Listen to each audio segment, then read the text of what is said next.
بسم الله الرحمن الرحيم.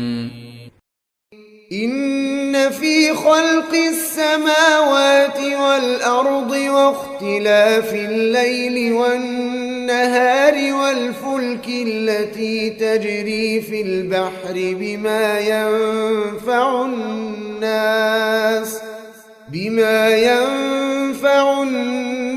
وما أنزل الله من السماء من ماء فأحيا به الأرض